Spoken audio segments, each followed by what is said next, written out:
Happy Martin Luther King Day. I'm Jonathan Wolf, a very long time supporter and promoter and organizer with and for IEA. So today we celebrate the birthday of Reverend Dr. Martin Luther King Jr., who was born in 1929, led the Montgomery bus boycott in Alabama in the mid-1950s, won the Nobel Peace Prize in 1964 after leading the March on Washington in 1963, at which he gave his famous I Have a Dream speech, was assassinated in 1968, and his birthday became a national holiday in the United States in 1983. And he was, in many ways, the most important signal leader of the civil rights movement in the 1950s and 60s, which I think was one of the most important things that happened in the 20th century and now lingers into the 21st in its after effects and reverberations. A lot of significant events happened in the past 100 years in America, but that was one of the most important. And I think it's necessary for Jews to be proud of the fact that Jewish leaders and Jewish communities were part of that struggle. It was mostly a struggle by and for Blacks for their rights, but many Jews were allies and defenders and endangered themselves and committed themselves to the struggle for civil rights. The NAACP, the National Association for the Advancement of Colored People, was formed in 1909, and several of its original founders were Jews, including Dr. Henry Moskowitz.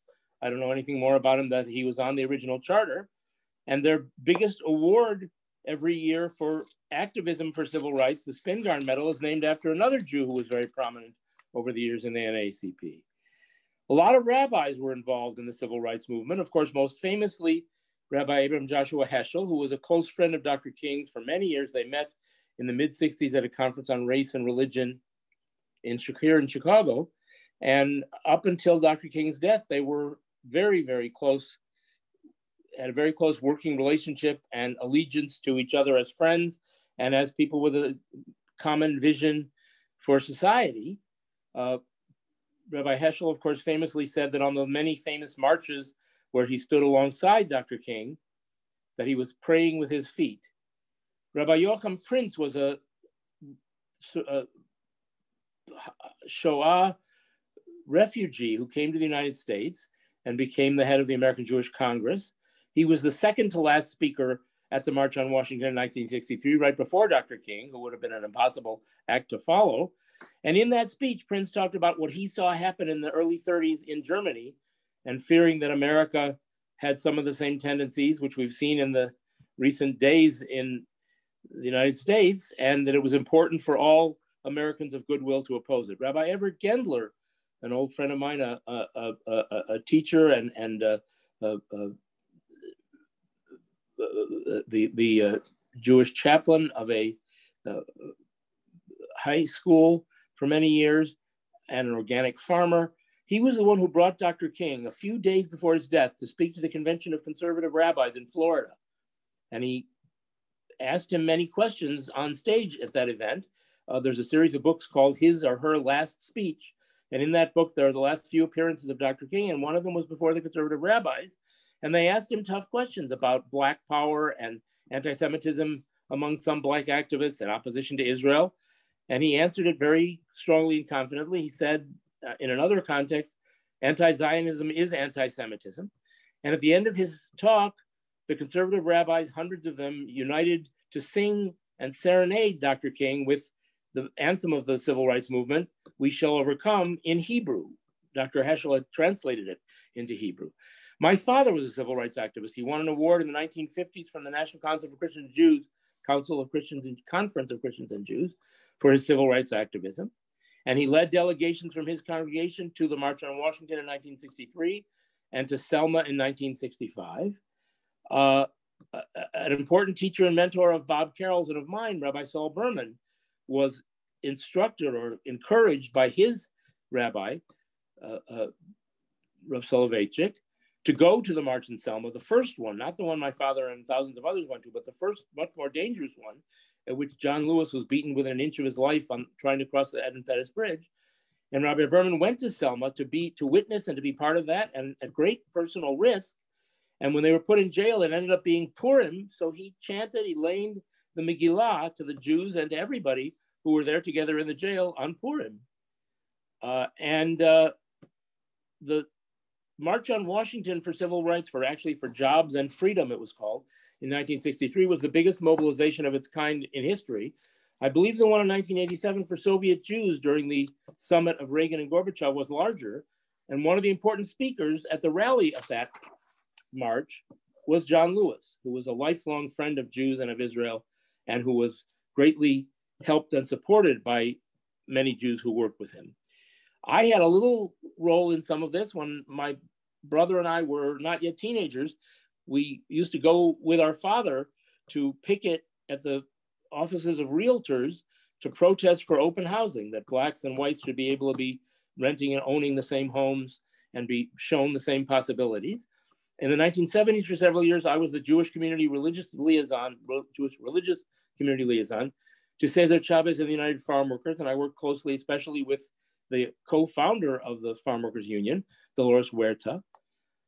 So I also went this past March to Selma for the anniversary of that original attempt to cross the Edmund Pettus Bridge. And then I spent a week in Alabama on a pilgrimage to civil rights museums and monuments and memorials. Now, speaking on behalf of IEA, it's important to note that the rabbis whom I mentioned, who were prominent in trying to unite blacks and Jews and work for the rights of Americans, especially black people in the civil rights movement, were also supporters, as IEA famously and wonderfully has done, of dialogue between Jews and Palestinians, between Israel and Palestine, of religious and communal interaction and cooperation and trust toward peace and toward justice. So there's a connection between the Jews who work for civil rights, for the farm workers, for the Dr. King's movements, and those who have worked, as IEA has valiantly done, for open discussion and cooperation between Jews and Palestinians.